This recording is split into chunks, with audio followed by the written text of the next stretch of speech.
Emperor, we come for you. We come for you.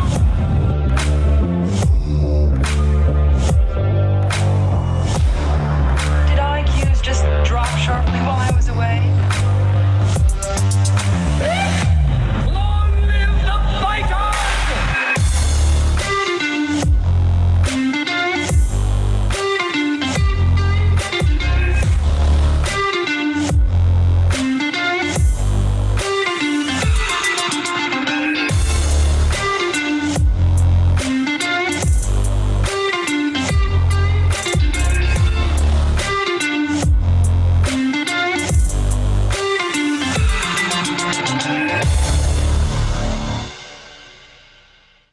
Did you even hear any music?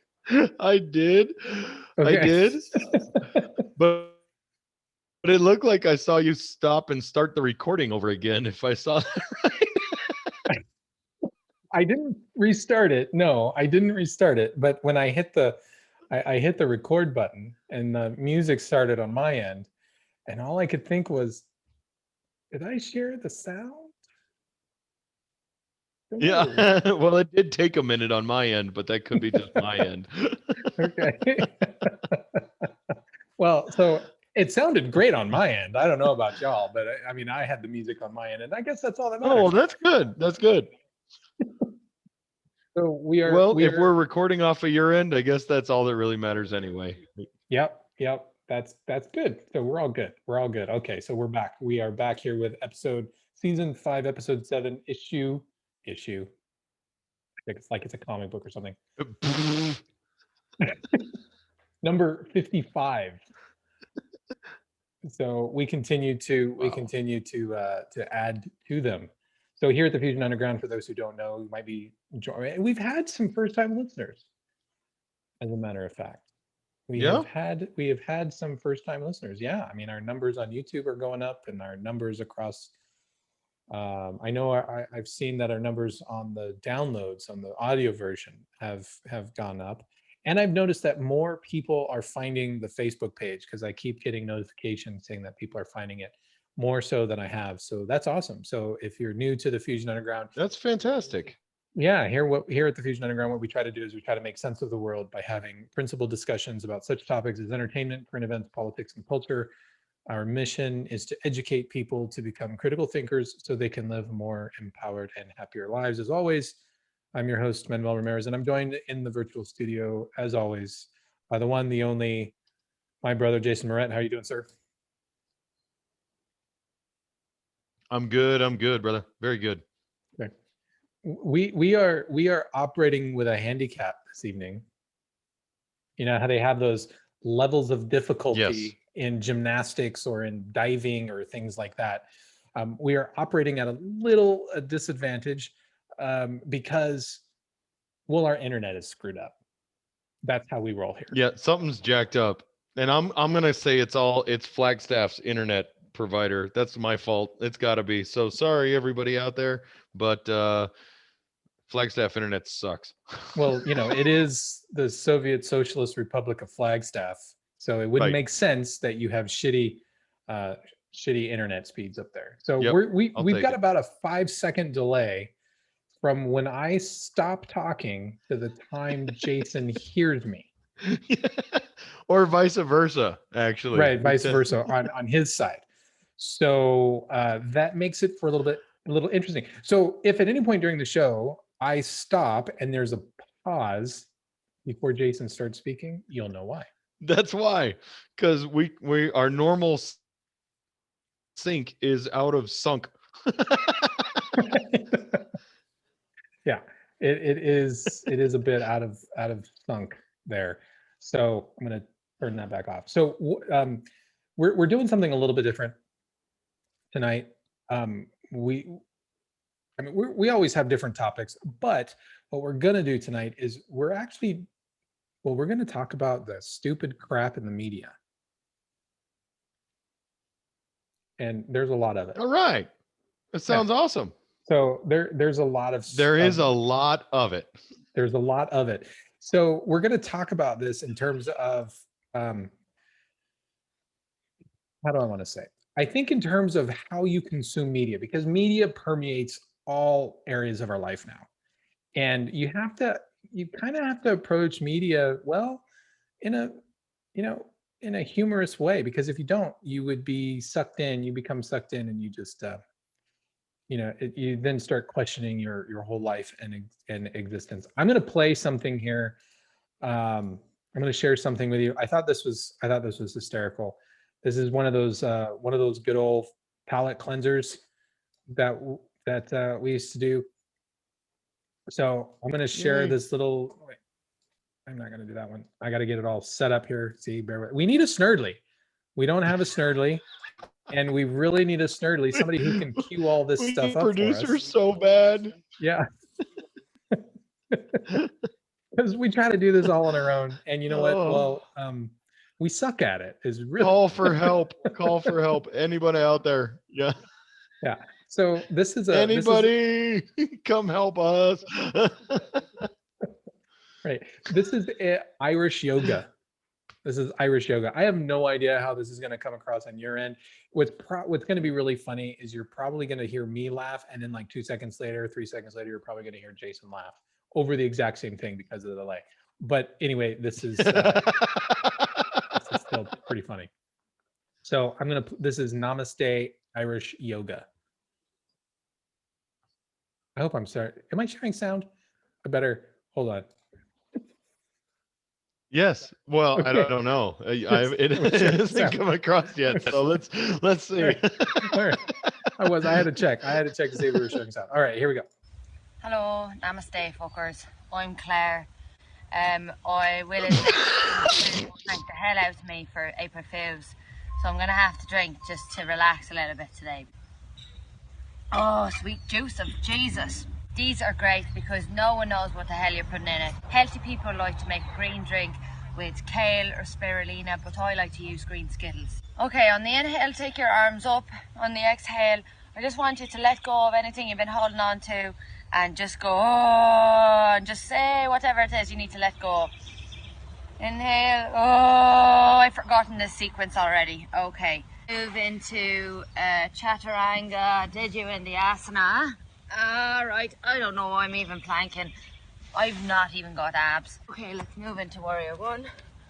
Oh, Lord, please don't let me shit myself. Oh, Lord, please forgive me of my sins. Hello, namaste, fuckers.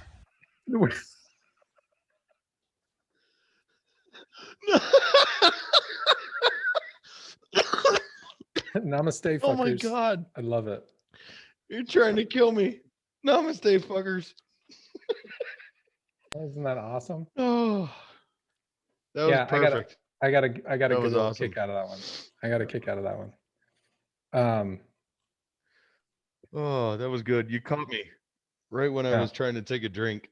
Right at Yeah. the beginning. I was ready for a big punchline at the end, but not right off the bat. So Yeah, it was good stuff. Good stuff. So I don't know. I don't know if by the time you're hearing this, well, it might be Mad Max. We might be living in Mad Max, and you probably won't even be able to hear this. So who knows? There is apparently there is a massive gasoline shortage hitting the East Coast. Have you heard about this? So you probably haven't heard about this. no. So I knew gas prices were going up all over the place, but I didn't hear about a gasoline shortage. Right. There's a gasoline shortage hitting the entire East Coast right now because hackers took over a pipeline. Now, y'all remember when Biden took did? office? Some hackers, computer hackers. They shut down Gotcha. they shut down an entire pipeline that services the East Coast of the country. Now, remember when Biden took office, he shut down the Keystone pipeline. We don't need it. We're now less than 100 days into, or after 100 days or so of the Biden administration, and now we are facing a massive gas shortage. This is all over Twitter right now.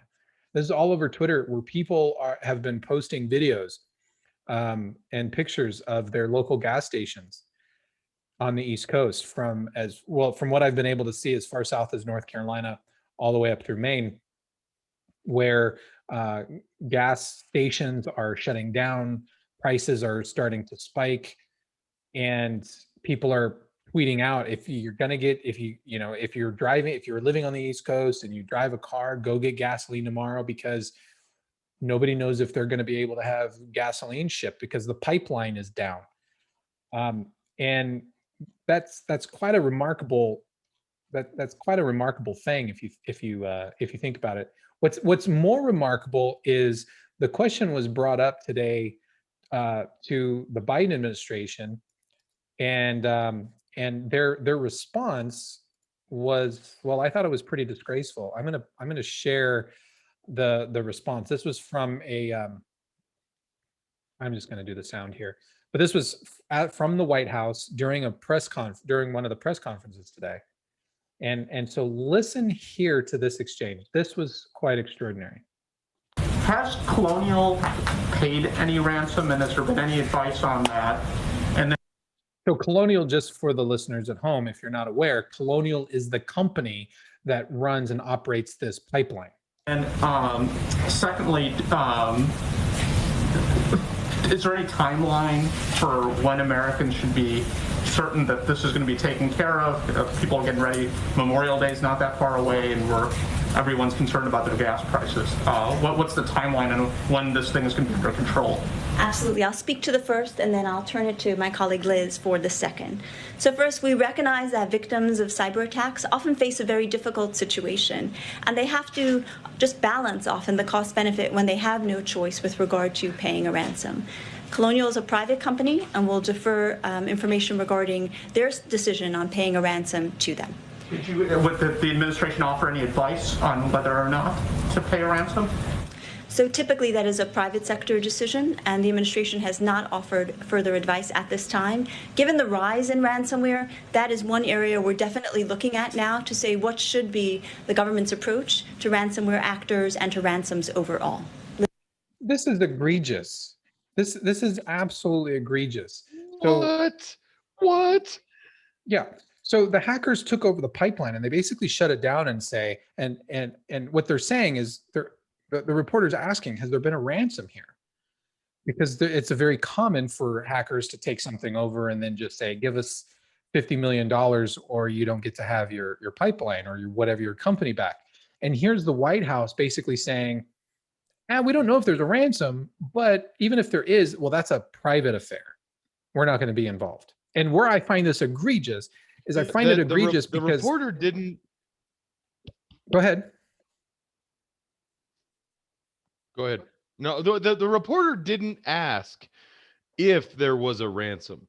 The reporter specifically asked if any ransom has been paid, which tells me, right, just as a listener and a slightly intuitive individual, obviously there was a ransom. You want your pipeline back? You want the American people to have gasoline?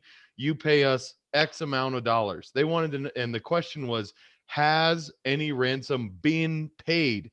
Which tells me that there's ransom already out there. And the fact that she's actually ducking that question, which is a yes or no question, has there been ransom money paid? Yes or no? That's all there is to it.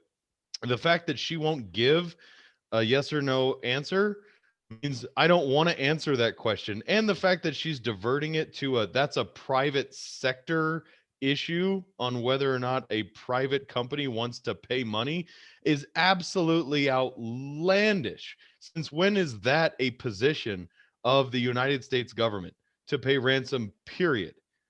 That's insanity. Well, we just because he asked the question, I'm going to give the benefit of the doubt and say, I don't know if a ransom has been posted or not. I mean, that would be like saying, well, have you taken a shit today or not? And if you, just by asking me that question, then the assumption might be, well, you have taken a shit today or not, or, but whatever. We know that there's possibility of a ransom, and he's just asking, has a ransom been paid? Maybe the question is, maybe a ransom hasn't been asked for, hasn't been posted, and maybe they just went above and beyond and decided to offer a ransom or pay one. But that's neither here nor there. The problem that I have with this is really that the fact that you have hackers who took over pipeline. These hackers now have become international terrorists by doing this. Well, international if they're overseas, but they've become terrorists by doing this. They're holding a huge chunk, at least a third of the country, hostage right now by their actions. So by all intents and purposes, they are terrorists. And you have the Biden administration. I don't give a crap if it's a private company or not. If terrorists rolled in and detonated a bomb inside of a mall, that's not government owned, but that still would be an act of terrorism that would justify the federal government's involvement to protect the federal government, to protect the country and the people that reside in it from terrorist threats and additional terrorist attacks. But you have a terrorist situation on our hands right now in the form of cyber warfare, a cyber attack. And the Biden administration is basically saying, it's a private matter. We're out of it. No, this is a national security issue at stake here. This isn't just some McDonald's who got hacked. This is legitimately a hack, a cyber attack that affects a third of the country and is basically ready to shut down now a third of the entire East Coast of the United States. Well, right. And that's a natural resource. It's not a public or a private commodity necessarily. Is it a private company that handles that resource? Yes. But that's like saying, I mean, what if somebody hacked in and shut down the Hoover Dam, which generates a good 80% of the electricity for California and a handful of other states out here in the West?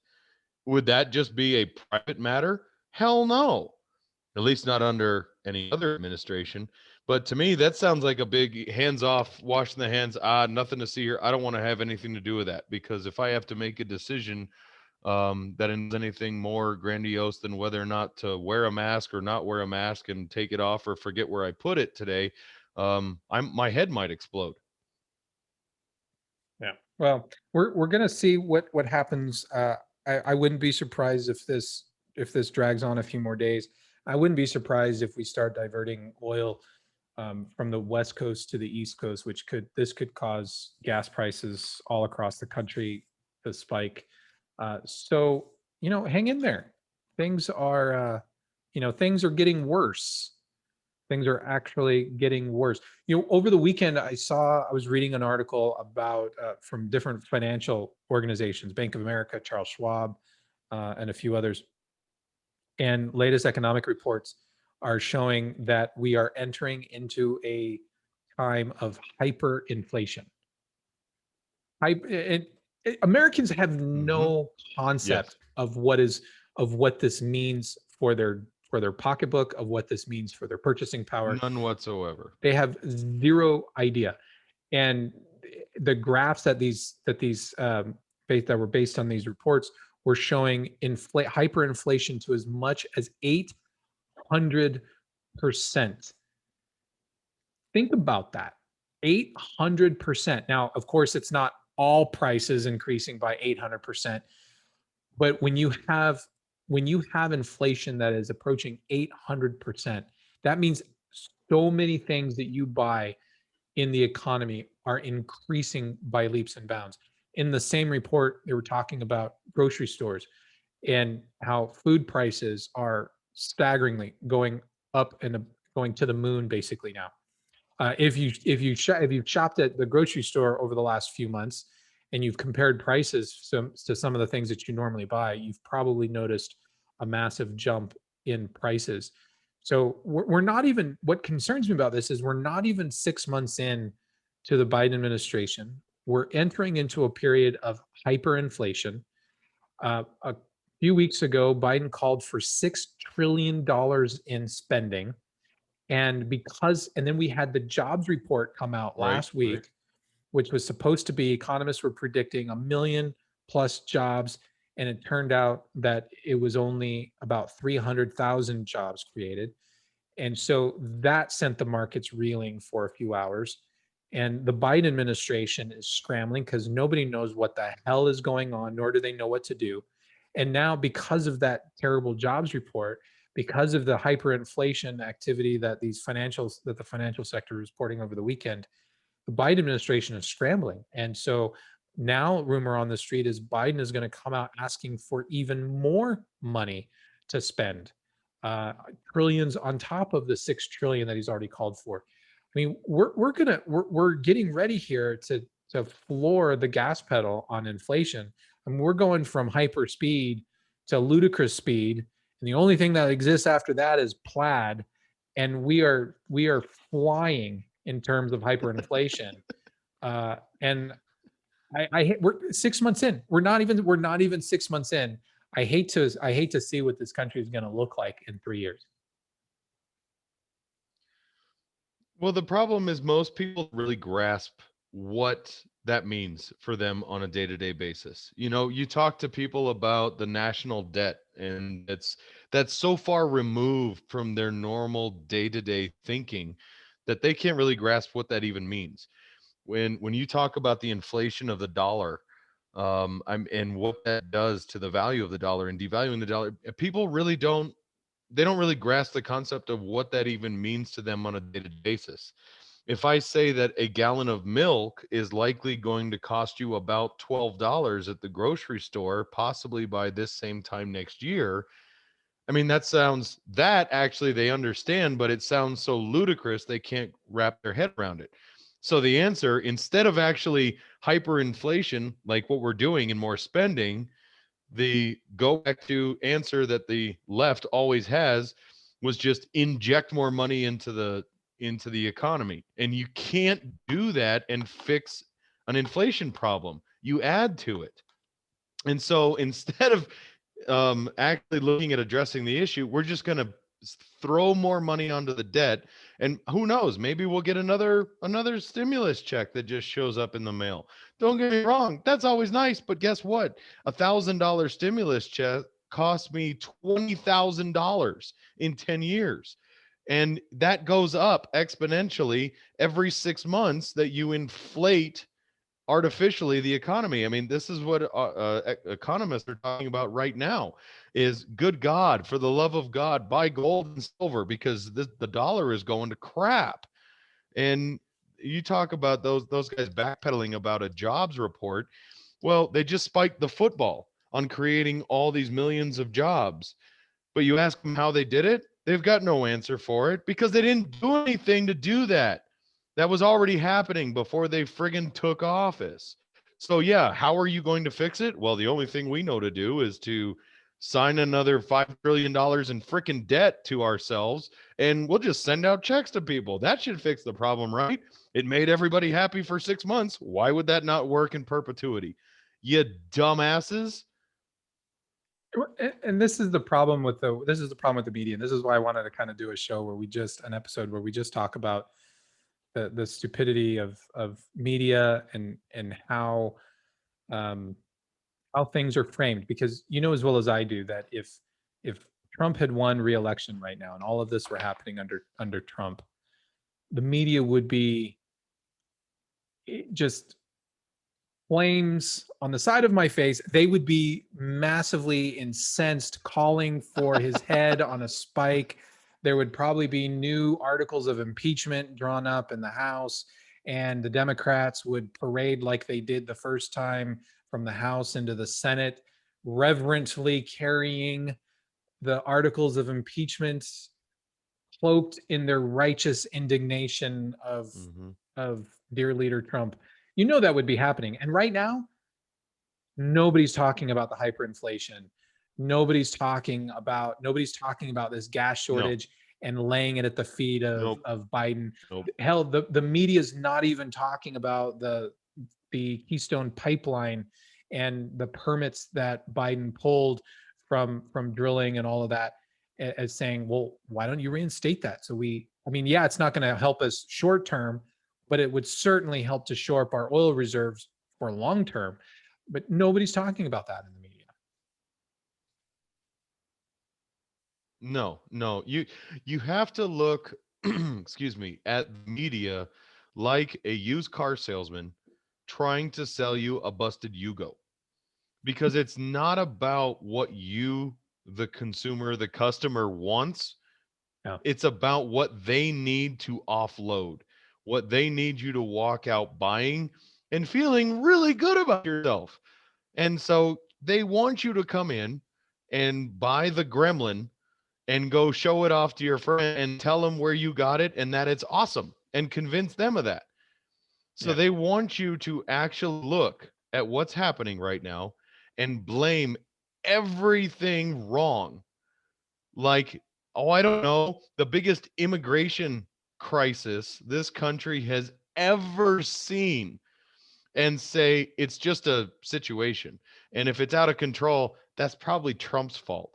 Are you freaking kidding me? You told them all to come over here, that you would grant them amnesty and give them jobs and food and water and money in perpetuity and free healthcare. And then you go, huh, I wonder why we got a lot of people coming over the border. These poor people, we should do something for them. It's not my fault. It's the situation. It's just a situation, and we've got to deal with it with humanity and compassion. And you're still putting them in the same rusty, busted cages that you were getting pissed about, that actually got rid of after Obama instituted that. But that's okay. That's another situation. And then you really want me to believe the used car salesman, oh, I'm sorry, excuse me, the mass media like CNN and MSNBC to tell me, no, no, no, it's not like that. It's not a busted Yugo. It's vintage. So here's an example. Here's an example of how the media is just disgraceful. So I'm gonna, I don't know if people will remember this, but this was an article that was published back in August of 2018. And as you can see, Melania Trump shovels dirt in stilettos, achieves peak Melania Trump. This is not a flattering headline for Melania Trump. And we understand that the press despised Melania Trump. They despised her immigrant status. They despised her ability to speak, what is it, 8 languages or however many it is, certainly more than 3. They despised the fact that she was able to be a successful model and started successful businesses, et cetera, et cetera. And then of course, she's beautiful, and then she married Trump. And so they couldn't understand that. And so they despised her, they hated her. So this is one example. I don't remember that. Melania Trump shovels dirt in stilettos, achieved peak Melania Trump. Here was another one from Teen Vogue.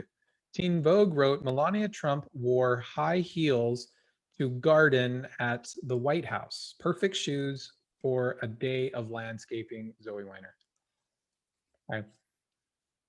And then, and of course, Teen Vogue also hated Melania Trump. Let's not flip the forget that. coin.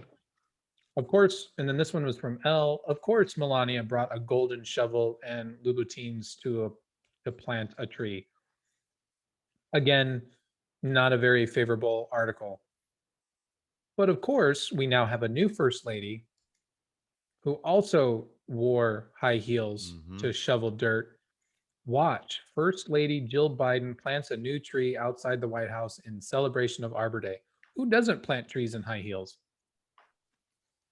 It's very subtle, but there's a very slight, you can tell that there's a very slight approval of Jill Biden wearing high heels versus Melania Trump wearing high heels. There's a sense, and if you read the articles are very, the other articles that I shared about Melania Trump are very scathing against Melania and basically criticizing her. How dare she lives in this ivory tower. She's so full of privilege that of course she wore high heels to go shovel dirt. She can't wear normal Timberlands like Kamala Harris does. So she wore these high heels. And this article from ABC News, of course, is praising Jill Biden for going out there as the lady that she is in her high heels. And this is the kind of disparity that exists in the media. Well, and ABC, I think, recognized that hypocrisy early on in putting this out there, and that's exactly what that was.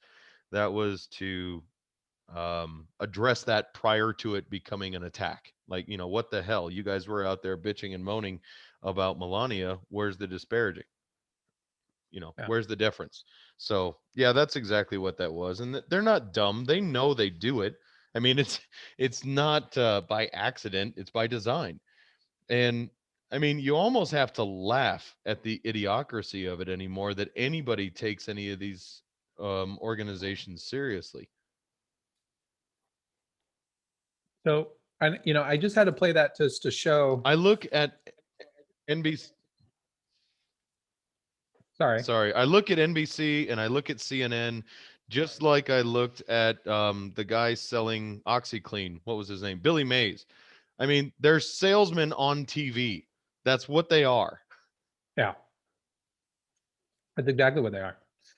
Now take a look. So let's shift gears a little bit, and let's just talk about the insanity of just Americans, I guess, because I don't get a lot of insanity from other countries. I'm sure other countries have their insane people just as much as the Americans do. It's not, Americans, there are some Americans that think, oh, we're just absurd because, nothing like this ever happens in other countries. No, the same kind of bullshit happens in other countries. You just don't see it because you don't have a bird's eye view of we what's live going in on this. another. Right, we live here. So of course we see all the crazy that's here, just like Italians see all the crazy that happens in Italy.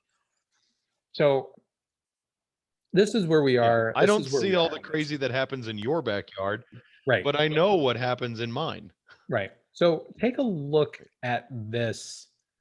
Just check out this video here. It's not long. It's 27 seconds, but this is just remarkable. Pfizer, 2 shots. Fully vaccinated. Oh, that's right. I'd like to see COVID try. Come at me, bro. Come at me. Let's go. Let's go. Ooh. Too fast, too furious. I'm unstoppable. Come up against these guns, baby. Come up against these guns.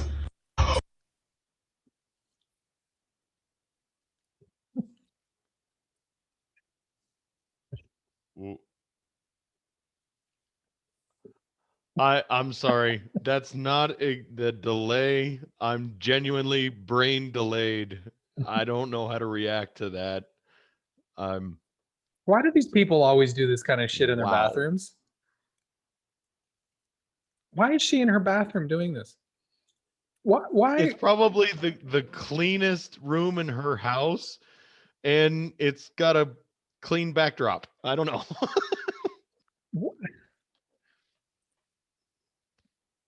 This is the insanity that we have reached. What possesses somebody to get on there and just make a fool of themselves? Well, now, I guess to be fair, The people answer to would that say the same question thing about lies us. in the ridiculousness down here. 104,000 people have looked at that idiocracy. Oh, and I'm one of them. So who's the bigger insane person? I mean, the crazy chick jumping up on her toilet, getting excited about a COVID vaccine. God help your miserable life. Or the 104,000 people that sat there in dumbfounded awe face looking at her getting excited about jumping on her toilet with her COVID vaccine. Oh, I believe that we're all making fun of her. Don't get me wrong. I mean, this is pure entertainment here. Oh, I believe that too. This is pure entertainment. But this is also seriousness on her part. I mean, You think so? Oh yeah. I think this is, dude, we're in this is a full 3-ring circus that we're a part of. And the clowns are everywhere. There was a part of her that for a moment stopped and thought, this is hysterical. Not only is it hysterical, but this is cool. So let me do it. Because everybody's talking about how cool it is to get the vaccine. No. I'm a clown. Yeah. I'm a clown. You know this. I know. I mean, everybody knows this. I'm a clown. Never once when I'm doing goofy crap do I ever think this is cool. No, I'm being a total insane goofball for the sake of being a goofball. And that's the point. That's not being serious. Now, I can take being a goofball very seriously, but that's different. That's still being a goofball. Right. But the fact that she's doing this in her dude, she's hiding. She's hiding from whomever is in her house. This is why she's doing it in the back. She's embarrassed. If she were, look, if she were doing this in her living room, out in the open of her house, she would. Then it would be. It would speak more of being a goofball to me and doing this for humor's sake. But there would probably also be music. It would be over the top. But she's hiding in her bathroom, which means there might be a goofiness to it, but there's also a high degree of, no, I'm really serious about what I'm saying here. I believe in all of this crap. Because she's hiding in her bathroom, for crying out loud. I can't believe that. There's no way she's serious. No way. Come on now. I mean, she said, "Look at these guns." For Christ's sakes, nobody seriously says that. Dude, women like her say that. And you know I'm right. Oh God. All right. So I have something here. I have something here for you. I need your help in translating this. Okay? No, you don't. No. Yes, I do. No. If you say you need my help in translating, you don't. That's bad. This is bad. Yes, I do. So here it is. Are you ready? What is solo poly? So let's figure this out. Well, this is a graphic, and it's got a woman. She's wearing what is the hijab or whatever it's called? Brown woman wearing a hijab. Yeah. Can we talk about the hook? Why is there a hook? Why does her leg is like a peg leg, but it's like the hook that you would normally see on the hand of the pirate. Instead, this is on her leg. It's a hook. Why does her leg You can't have walk a hook? that way. I'm sorry. That you just can't do that. And how long is this arm? Look how long her arm is. God for help this poor lady if she gets onto a carpet. Right. Well, look how long her arm is. Just the proportion here. I don't know who drew this. Okay, so what is solo poly? I don't know, but her head and upper body is very tiny. Yeah. I can't get over this hook. So this art of this I don't know what this is called. This little graphic here. Solo polyamory is a type of polyamorous configuration. Solo poly people tend to see themselves as their own primary. They usually have multiple separate or intertwined polyamorous dynamics. They are committed to their polyamorous relationships. They don't depend on the relationship escalator to express their commitment. I ask you again, what the F does any of this mean? You don't even know. See,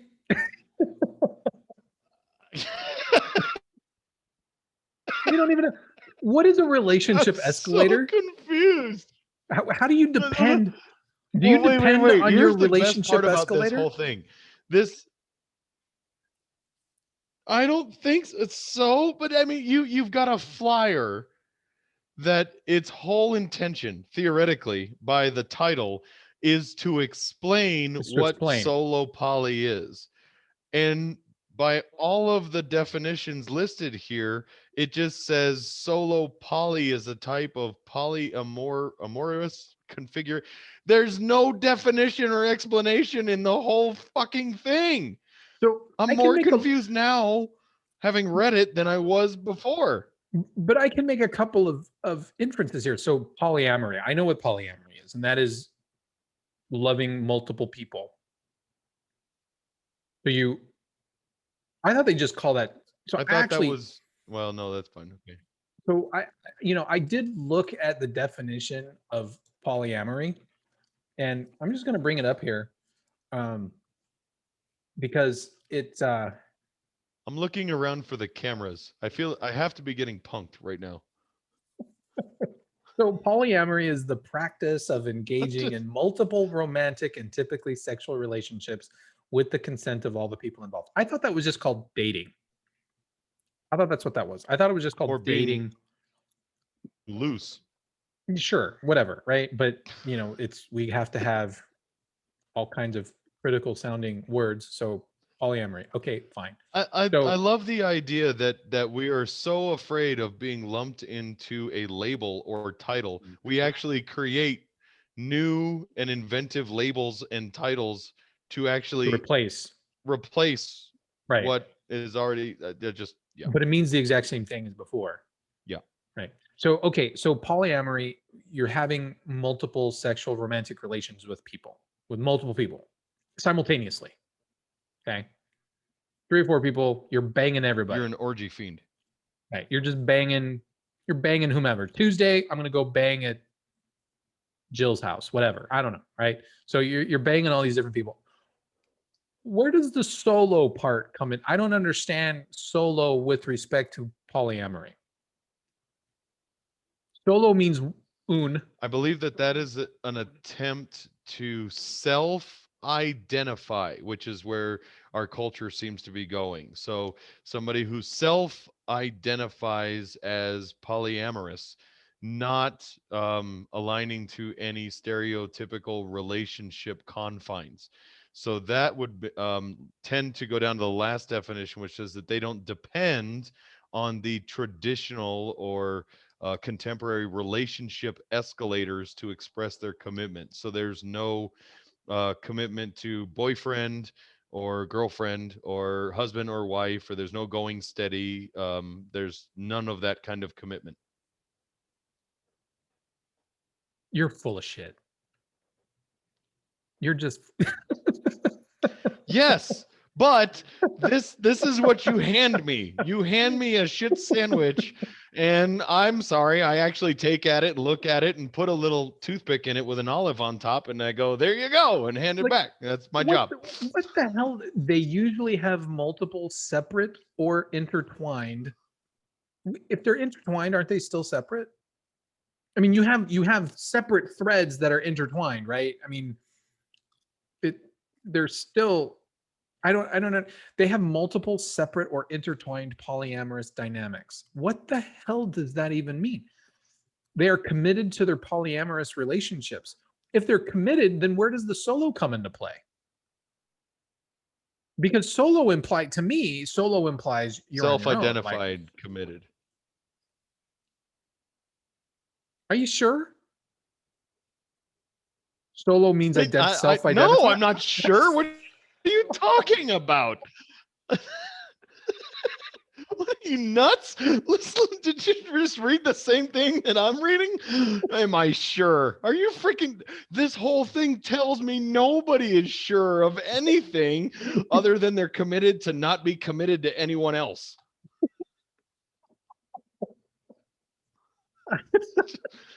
Am I sure? What the shit? I don't even think the person who wrote this understands what the hell they wrote. Relationship. I still don't know what a relationship escalator is. To express their, I don't know. I don't know, dude. A relationship escalator. Honestly, to me, that sounds like a title or label to define the relationship. It's not just dating, or we're not, boyfriend and girlfriend. We're not going steady, not engaged. Those are escalators to identify the relationship between two people. At least that's the way and legitimately is I'm actually trying to take a definition from that. That would make sense to what I would call a relationship escalator. Just stop. But you're trying to actually okay. Just stop. You cannot rationalize any of that graphic. None of this is rational behavior. Dude, nothing about any of this kind of crap is rational. The only thing that made sense was the hook on the leg. That's the only thing that made sense. She lost her leg. She needs to walk. She's got a hook. Okay, I get it. Why would you put a hook on your leg? That's retarded. Good God. You could put a broomstick on her leg and it would make more sense than a hook. As I said, it was the only thing in the picture that made sense. Okay, so how about this? Ugh. This is the road that we're going on as a society. So we have to laugh about it. We just have to laugh about it. So there's this new infographic. Did you ever read the book The Giving Tree? It's a very sad, depressing book, child story. No, I don't think I have. Yeah, basically is about this tree and this little boy, and the boy, as he grows up in different stages of his life, he comes back to the tree and he asks the tree for things. He's hungry, and the tree gives him the apple, and then he eventually falls in love, and so he carves the initials and a heart on the tree. And then he needs to make a house because he has a baby, and so the tree lets him cut her down to make a house out of the wood. And then he comes and he's now an old man, and there's just a stump, and so the tree lets him sit on the stump. It's just a depressing story, but it's a children's story. Anyway, this is a new infographic using the artwork from The Giving Tree. And here it's got the tree, it's kind of bent over. It says inequality, unequal access to opportunities. And you can see there are two little boys here. One reaching up and an apple's falling into his hands. And then the other boy, absolutely dumbfounded, clueless, standing on the other side of the tree where there's only 3 apples on that side of the tree where he's standing. Right. And he's got his hands up. And of course, he's dumbfounded why apples are not falling into his hands. Because he's an idiot. Obviously, he's an idiot because he could just move over here to this side. What? The first thing I thought of in looking at this graphic was, why doesn't he just move over where the tree's dropping apples? I mean, that the right side of this tree has like 2 fruits, maybe 3. I think if you catch a little glimpse of the one up there, I'm like, well, obviously there's nothing over there to catch. You dumb. Scoot over. Hey, over here. Why don't you go over here and go, oh, hey, I saw you caught an apple. Can I have a bite? I mean, that's what I would teach my son to do. Hey, dum, look at all the apples falling off the tree over here on this side. Move over here. Well, and when you were growing up, you don't have enough energy and initiative to actually just move. Right. But when you're growing up and you're playing with your friends or your brother, your cousins, whatever, and if they were doing something and they had an advantage, oh my God, that was cutthroat at that moment. It was like, shoving them out of the way. Let me get in there and let me get some. This kid's an idiot. He's just a downright idiot. But it gets better. So this is inequality. This is an attempt to illustrate what inequality means. It's unequal access to opportunities. Okay. So what comes next? But wait a minute.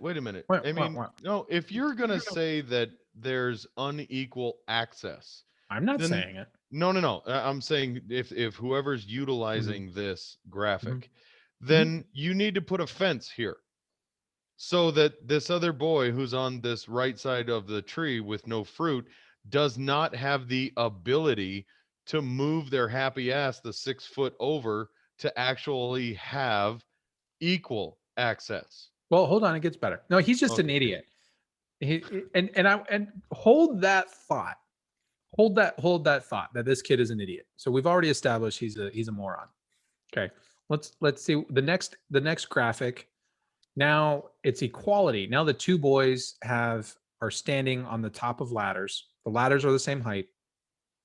The boy from the first side who was getting the apples, now he's standing on the top, and of course he can just pick all the apples because all of the apples were on his side of the tree. The moron is still on the empty side of the tree, and he's standing atop his adder like, what the F? How come I don't get any fruit? There's no fruit up here to pick. And of course, the graphic is equality, evenly distributed tools and assistance. Okay, so we've given them tools and evenly distributed, but he's still an idiot. He didn't set up his an adult to go, no, dum, this side of the tree. Put the freaking ladder on the other side of the tree, you moron. But no, he's over here where there's no fruit. But we've achieved equality. Keep that in mind. We have achieved equality because they have equal size ladders. But notice things are still completely unfair. So then we come into the next phase of our social justice warrior battlefield, and that is equity. Custom tools that identify and address inequality. So now the moron has a taller ladder. The idiot kid has a taller ladder. And of course, he only has access to 3 fruit. So in 5 seconds, he's going to be done. He's going to be like, what the F over? I don't have anything else. Because of course, he's a moron and he can't move his stupid ladder over to the other side. And then the final version is this one. We arrive at justice, fixing the system to offer equal access to both tools and opportunities. Look, they jacked up the tree. The tree that was bending over to the other kid is now supported by wood planks and a rope and 2 ropes on the other side, so that it's no longer bent over. It's now standing straight upright. Somehow, in our mode of seeking justice, we have grown more fruit on the other side magically by magic. See, things happen when you have good intentions. And the boys are back to having the same size ladders, but now because we've magically produced more apples on the tree and we straighten the tree, now both boys can pick apples to their heart's content. This is really interesting, actually. Really interesting. We've talked before about changing the definition of words and changing language. And I have never equated the word justice to have that come out and say fixing the system, which is very, very, very telling to me. Justice, by definition, is blind to the individual. And if you are to fix the system, then you're implying that that is right. I mean, this is absolutely profound if you look at it from a term of just pure English language. It's incredible. The thing that really strikes me is not just the use of the language, but I believe that this gets to the heart, which is to the heart of the issue in the difference between liberals and conservatives. Because this is a complete and total liberal ideology here. This is liberal ideology put to childlike graphics. And this is a 4-sequence picture outlining today's liberal ideology. Yes. Yes. And what people need to recognize here, because this is very telling in the graphic. Liberals see this idiot kid over here, and they recognize him as being an idiot. And so their entire attempt to have this kid eat a few apples, at no point has anybody said, maybe we just need to teach him how to get apples on his own. Right. Right. What happened to the old idea of teaching a man to fish? Correct. Instead, it's let's just move the environment around him. Let's change the environment, but keep him an idiot. Let's keep him as a complete and total idiot. And you know as well as I do that this whole situation, right? Because in essence, this is the government coming in and supplying the ladders and the wood and the ropes to straighten out the tree. Let's keep people complete and total morons so they keep voting for us, but let's modify their environment so they get what they want, and therefore they're incentivized to keep voting for us. This is insanity. Yeah. Yeah, this is, I mean, you are literally changing the world. I mean, that tree is symbolic of the entirety of existence right now. I mean, trees don't go straight. I don't care. I've been around a lot of trees. They grow in accordance to their environment, whether it's seeking more sun or seeking out more water. Trees grow crooked. So you mean to tell me rather than take the effort to educate people on how to pick fruit, for crying out loud, using this as an example, that you actually pick fruit where the fruit's at, you're going to literally change the world so that fruit grows where they're standing.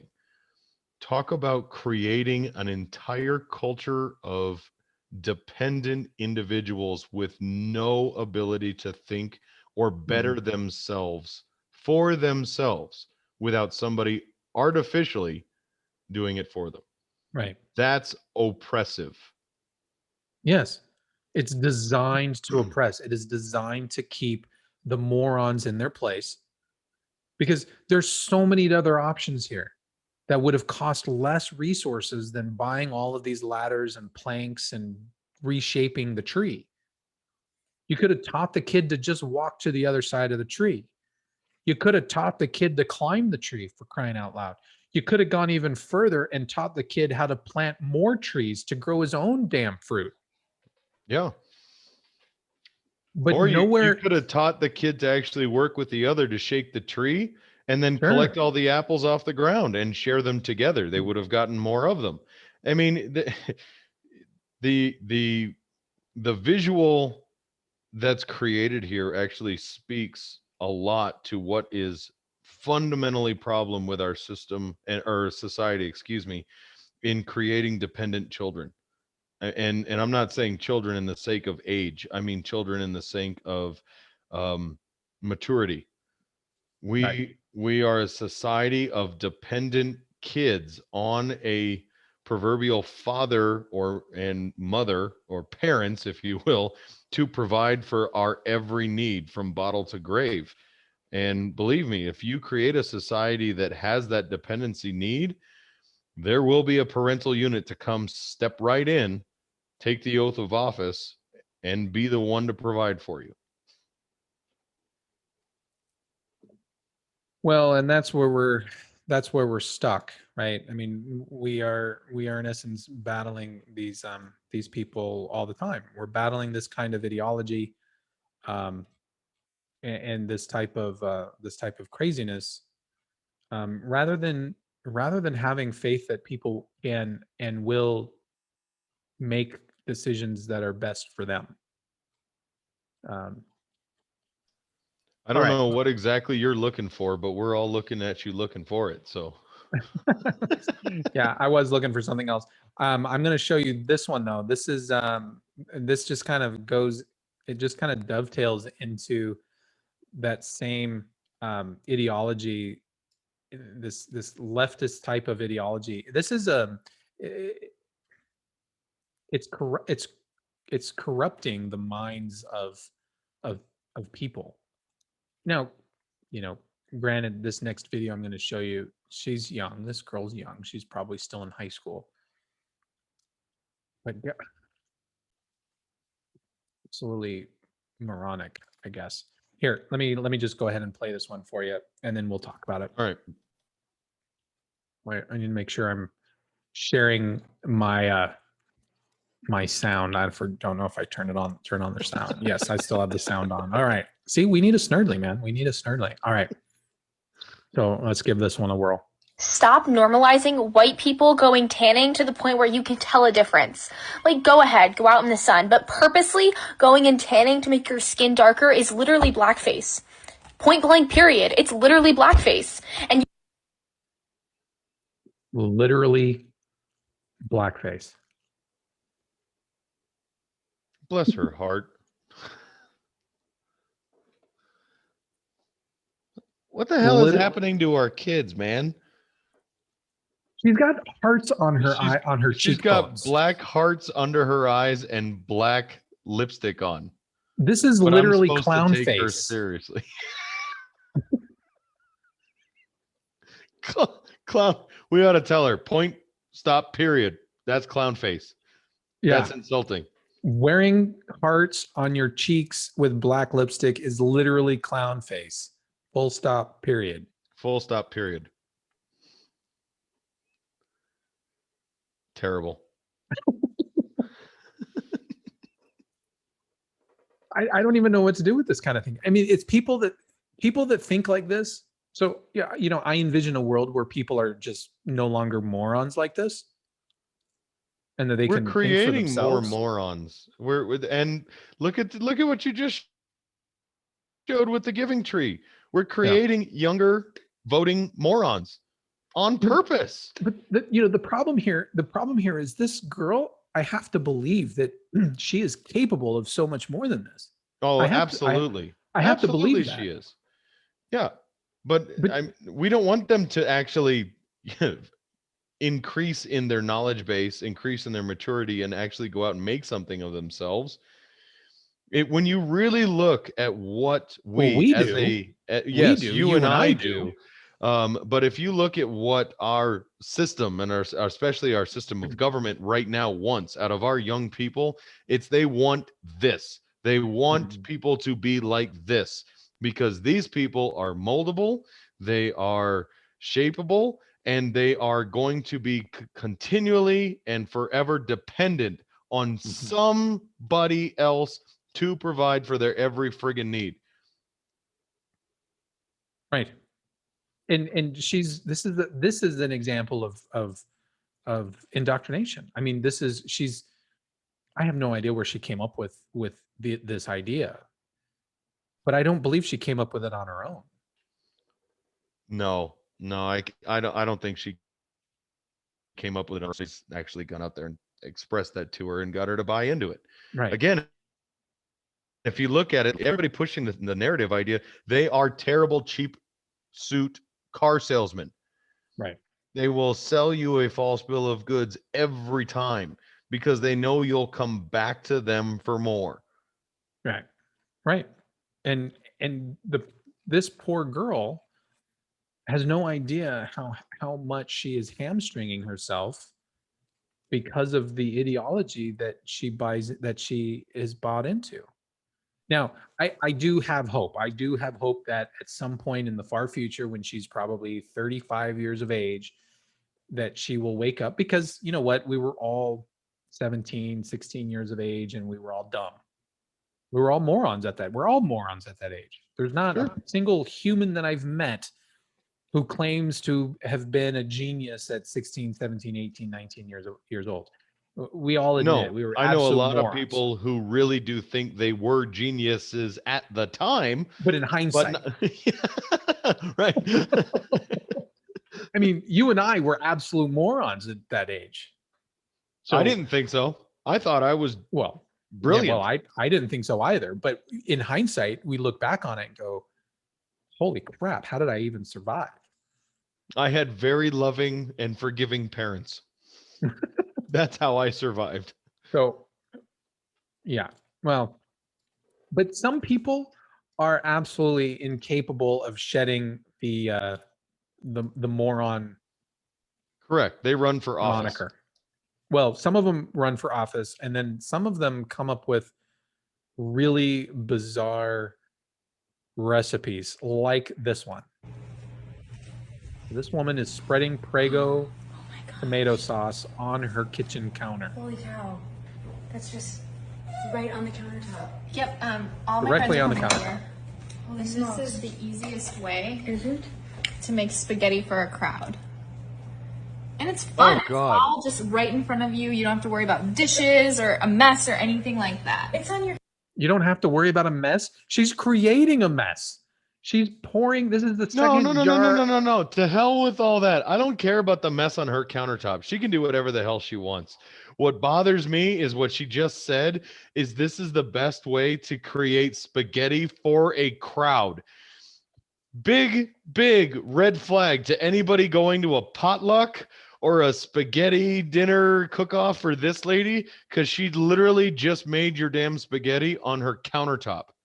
You know what? I'm pretty good at cleaning my countertops, but I don't want to eat off of them. And I wouldn't do that to anyone else either. That's disgusting.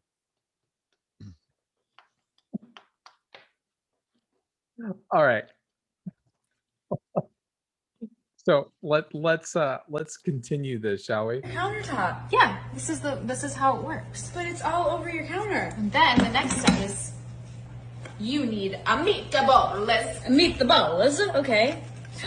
Now she's pouring meatballs all over the Oh, sauce. Oh my gosh. Oh my Right in line. gosh. And you've done this before. Oh yeah, we do this all the time. This is like Holy literally smokes. This the is fastest so way cool. to feed a ton of people. What? Cheese. Cool? No. What happened to your friend going, wait, bitch, what? What are you doing? Don't do that. God.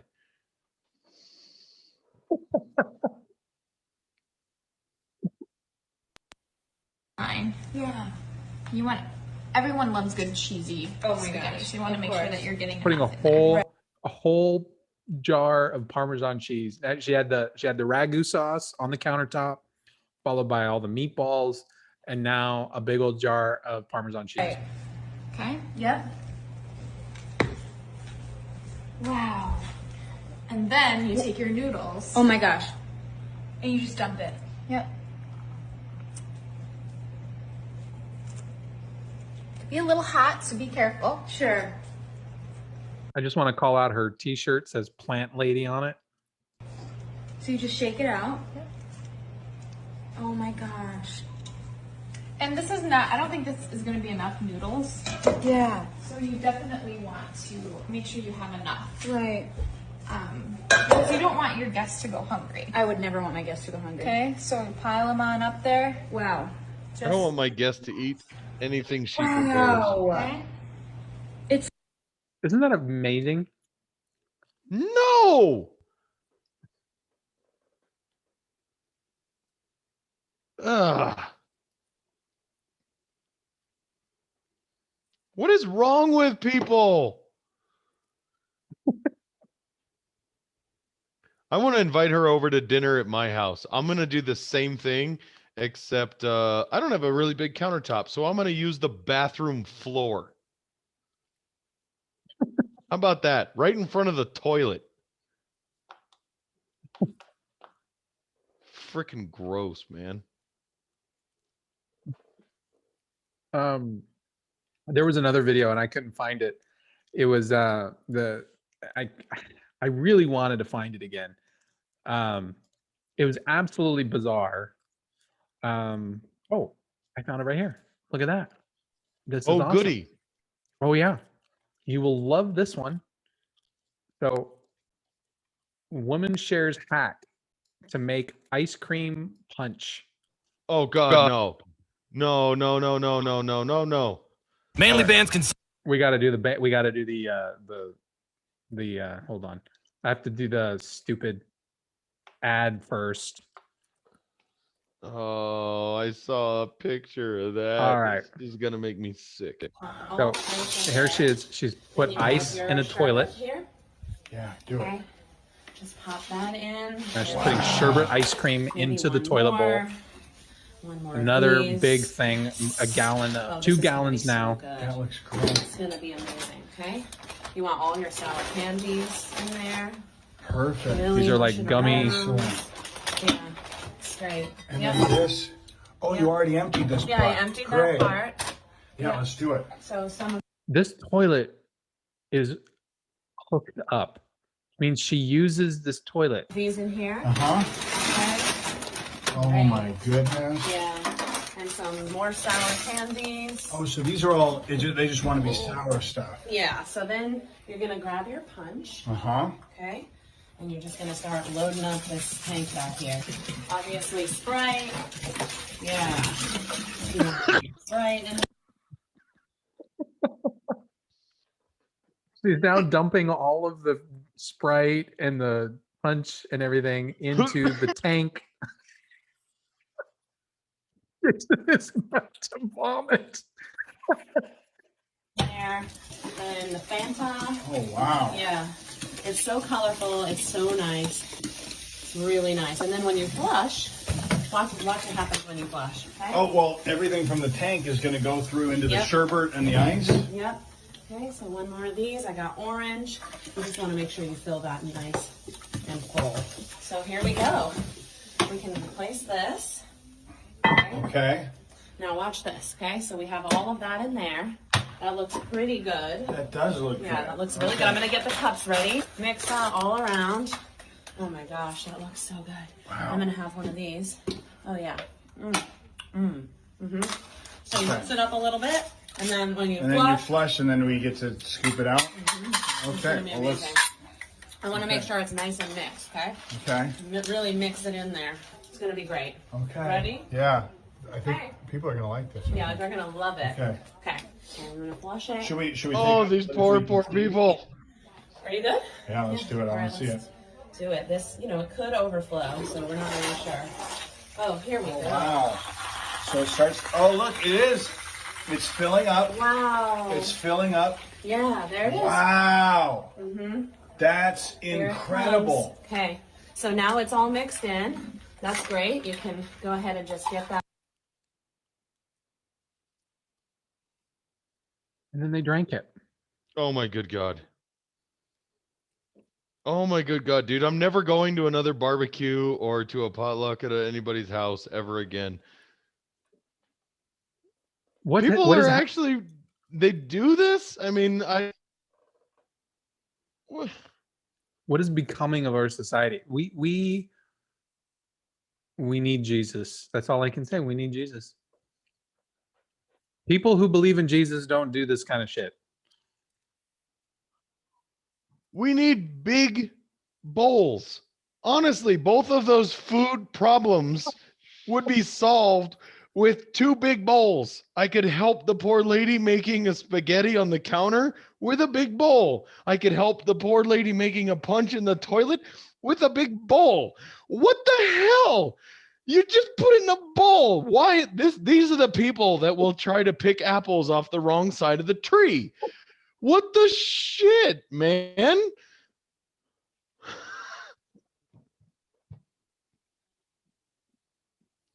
You can get big bowls at the dollar store. You don't even have to spend a lot of money. Oh.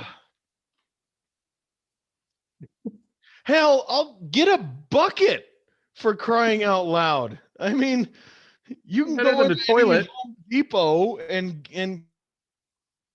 literally get everything you need and get a bucket to carry it out in. I mean, for crying out loud. Get one of the big Gatorade jugs, that they use like on the sidelines at football games to fill up all the Gatorade. Yes, a water cooler. I mean, good God.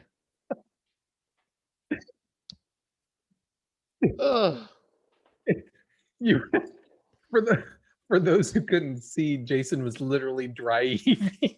Oh, so gross, man. Oh God, I thought making spaghetti on the counter was bad, but you're gonna make a punch, a liquid drink that you're going to do with ice cream and gummy worms and all that crap, and you're mixing it in the toilet bowl because you can't find a punch bowl or a cooler or a bucket or shit. I'd rather you could take a garden pot and do something better with that than the toilet. You put that, man. God. You're welcome. You're welcome. And with Hell, that, you could have taken an immediate right face and done it in the bathtub, and I would have taken that over the toilet. Ugh.